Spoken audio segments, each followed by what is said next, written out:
저희도 한번 다룬 적이 있었는데 시진핑 주석과 맞서는 어떤 그런 인물로 부각됐던 장유사 부주석이 결국 시진핑에 의해서 숙청이 됐습니다. 그러면서 7명으로 구성된 중앙군사위원회에 시주석 그리고 시주석의 측근 1명 장성민 외에 나머지는 전부 공백 상태가 돼버리는 그야말로 중국군 수뇌부가 공백이 됐다 이런 뉴스가 나올 정도로 그런 사태가 벌어졌습니다.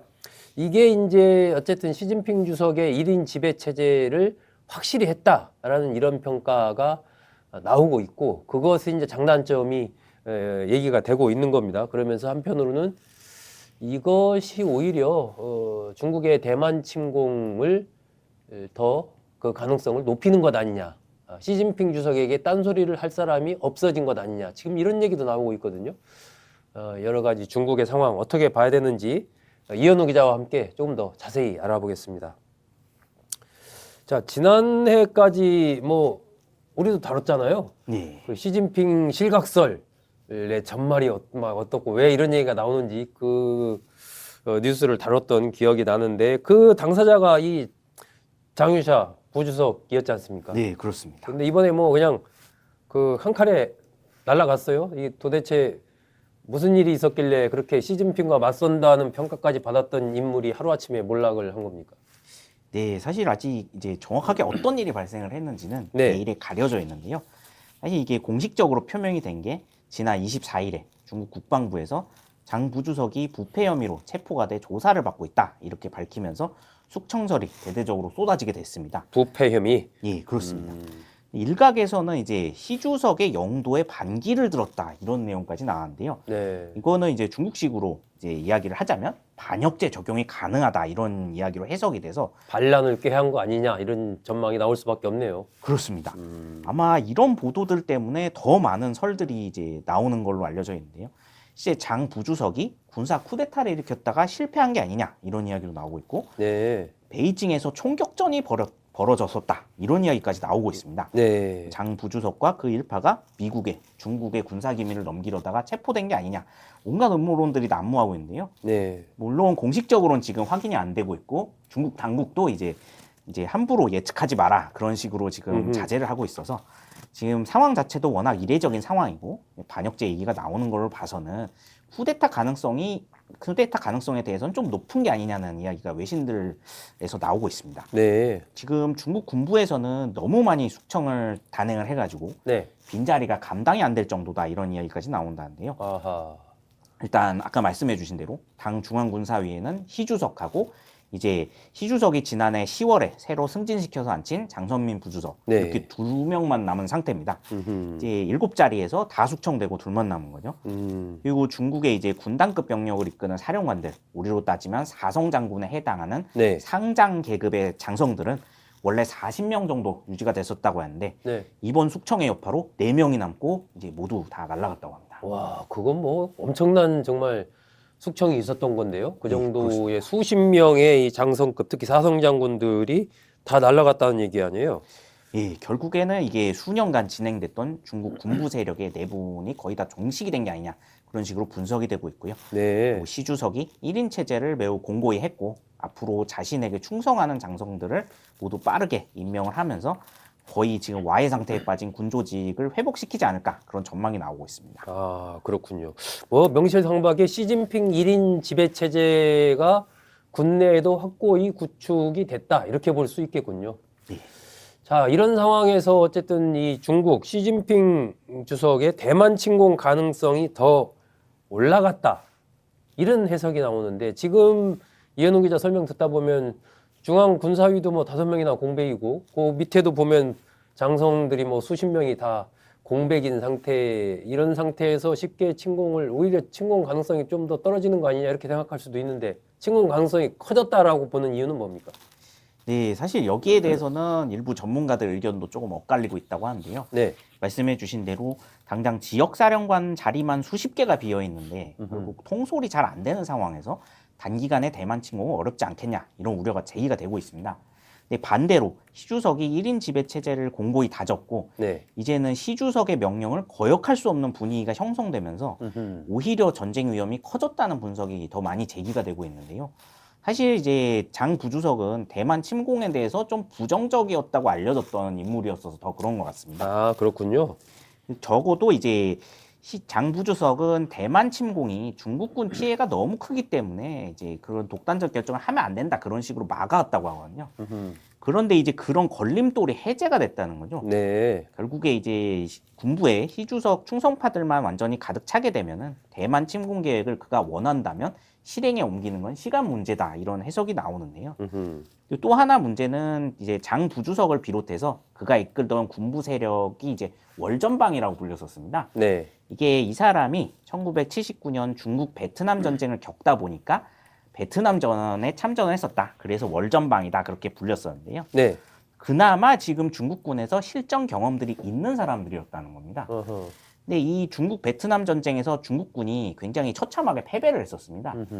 사실은 이게 이제 개혁 개방 이후에 맞물려서 중국의 군사 개혁에도 밑바탕이 됐고 이 월전방 사람들이 상당히 많이 여기서 이 실전 경험을 갖고 있었기 때문에 많은 역할을 했었는데 이 전쟁이 얼마나 위험하고 무서운지 아는 사람들이었다는 게 이제 차이라고 합니다. 네. 근데 이 사람들이 전부 다 이제 쫓겨났기 때문에 어허. 그리고 이제 지금 이제 시 주석이 이제 새로 앉히는 새로운 세대 젊은 사람들은 전쟁을 한 번도 겪어보지 않은 사람들이라고 합니다. 그러면은 결국에는 이제 현재 중국군이 아무리 현대화가 됐다고 해도 이제 실전 경험이 전혀 없는 상태에서 실전 경험이 없는 장성들이 대만과 같이 고도로 방어 체계가 갖춰진 나라랑 싸우면은 얼마나 많은 사람들이 죽을지 모른다는 거죠. 근데 결국에는 이제 정말로 시주석이 결단을 내렸을 때 반대할 사람이 전혀 없다는 거. 그걸 가장 크게 이제 문제로 보고 있는 것 같고요. 미국과 서구권 국가들에서조차 전쟁을 전혀 모르는 예스맨들로 구성된 중국군이 이제 모험적인 일을 벌이면은 아하. 정말 얼마나 큰 피해가 나올지 모른다. 이런 우려들이 장성들에게서 나오는 것 같습니다. 아, 그렇군요. 참전의 경험이 없는 사람들로 중국군 수뇌부가 구성이 되고 시진핑 주석에게 이른바 다른 소리를 할 수 없는 그런 인물로 됐을 때 과연 시진핑 주석이 대만 침공을 명령하고 이랬을 때 거기에 대해서 다른 소리를 할 수가 있겠느냐. 아, 그런 얘기군요. 그런 맥락이라면 이제 대만도 어쨌든 이 상황을 잘 알고 있을 거 아닙니까? 굉장히 좀 대만에서도 이번 그 군 숙청 상황을 보면서 좀 긴장을 할 것 같은데요. 네, 대만 정부는 굉장히 긴장을 하고 있는 상황이라고 합니다. 이제 장 부주석 수청 소식이 전해지자마자 네. 올해 첫 비상 대응 훈련에 들어갔다고 하는데요. 뭐 주력 전투기는 물론 미국에서 도입한 방공 미사일, 네. 각종 전력들을 점검을 하면서 또 한편으로는 중국 측의 전력을 과시하는 훈련을 진행하고 있습니다. 네. 대만 정계 안팎에서는 중국의 침공에 대비해야 한다 그런 목소리가 굉장히 높아지고 있다고 하는데요. 특히 이제 중국군이 대만 포위 훈련을 이제 연례 작전으로 격상을 시켰고 대만 해협 일대 군용기 침입도 계속 이어지고 있기 때문에 그리고 대만 통일 문제에 대해서 중국 정부가 계속 강력하게 의지를 표명하고 있어서 군사 침공 가능성이 좀 높지 않느냐 이런 우려가 나오는 것 같습니다. 사실은 뭐 대만뿐만 아니라 미군에서도 이제 과거 중국군과 교류를 했었던 장성들이 또 많은데 네. 이 사람들도 이제 뭐 올해나 아니면 내년 안에 대만 침공을 감행할 가능성이 커졌다. 그런 우려들이 계속 제기가 되고 있는데요. 사실 이제 중국이 진짜 대만 침공을 감행한다면 중국의 피해도 엄청나겠지만 네. 대만의 경우에는 일단 싸울 무기가 부족할 수 있다. 이런 우려가 나오고 있습니다. 중국이 최근 뭐 군함 보수가 가능한 조선소들을 대만 인근 지역, 해안 지역으로 모두 다 크게 옮기고 있는 작업을 하고 있습니다. 그리고 장거리 드론 생산 공장도 남부 지역에 엄청나게 배치를 하고 있는데요. 그리고 이 드론을 싣고 원거리 이동이 가능한 드론 항공모함이라 불리는 무인 전투기까지 많이 제작을 하고 있습니다. 네. 결국에는 이런 드론들을 수만 대, 수십만 대를 한꺼번에 대만 이제 상공에 투입을 시키면은 방공망이 마비가 되고 그리고 대만은 미사일이 부족하게 된다. 그런 이야기가 나오고 있습니다. 네. 그래서 지금 대만도 미국으로부터 드론을 추가 수입하고 이제 대응을 위해서 여러 무기 공장들을 빠르게 짓고는 있지만 중국의 생산량을 감당해낼 수 있겠느냐 그런 우려가 커지고 있다고 합니다. 아, 대만으로서도 어쨌든 이 가능성이 커졌다라고 보고 굉장히 여러 가지 준비를 하고 있는 긴장감이 커지고 있는 그런 상황이군요. 근데 만약에 어쨌든 중국에서 대만을 침공했을 경우에 이게 뭐 중국과 대만만의 문제를 넘어서서 지금 지금 일본의 다카이치 총리도 여러 가지 얘기를 했다시피 일본 또 미국 그리고 우리나라까지 이 중국의 대만 침공 이 상황에 좀 휘말릴 수밖에 없는 그런 민감한 이슈가 이 중국의 대만 침공이잖아요. 네, 그렇습니다. 네, 앞으로 어떻게 봐야 됩니까 이거? 네, 사실 지금 이제 일본 내에서도 이거 관련해서 굉장히 우려가 커지고 있는 상황이라고 하는데요. 또 다카이치 일본 총리가 이제 대만 유사시 개입 가능성 발언에 대해서 전혀 철회를 안 하고 있는 상황입니다. 네. 오히려 관련 발언을 또 해가지고 논란이 일었는데요. 최근 총선 유세에서 다카이치 총리가 앞으로 만약에 대만에서 큰일이 일어난다면 대만에 살고 있는 일본인이나 미국인을 구하러 가겠다. 그런 식으로 발언을 또 했습니다. 네. 중국에서 엄청나게 크게 반발을 하고 있는데요. 근데 이 발언에 대해서 일본 내에서 뭐 잘못됐다 혹은 뭐 여기에 대해서 반발을 하거나 지지율이 낮아지거나 그런 일이 거의 없는 상황입니다. 네. 일본 국민들도 결국 가까운 시일 내에 중국의 대만 침공이 가시화될 수 있다. 이런 우려가 그만큼 크다는 걸 반증하고 있다는 건데요. 또 미국 안팎에서도 만약 중국이 대만 침공을 감행하면 일본은 어쩔 수 없이 휘말릴 것이다. 그런 우려도 나오고 있습니다.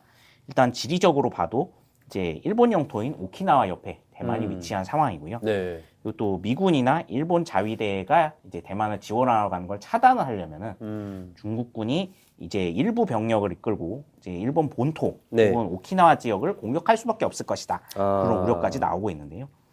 그 결국에는 이런 최악의 시나리오를 상정을 하면은 우리나라도 결국 휘말릴 수밖에 없을 것이다. 또 우려가 나옵니다. 아무래도 한미 동맹 그리고 미일 동맹이 이렇게 미국의 아시아 태평양 지역 전략의 가장 큰 축으로 엮여 있는 사슬이기 때문에 우리나라도 이제 피하고 싶다고 피할 수 있는 게 아니라는 거죠. 우리나라 정부도 결국에는 좋든 싫든 이거와 관련을 해서 이제 직간접적으로 이제 병력을 파병하거나 그런 문제에 휘말릴 수 있기 때문에 네. 앞으로 대응책을 어떻게 할지 대비가 필요하다는 지적이 나오고 있습니다. 네. 중국의 대만 침공 이거 뭐 계속해서 나오고 있는 얘기지만 가능성이 점점 커지고 있지 않나 하는 생각이 듭니다.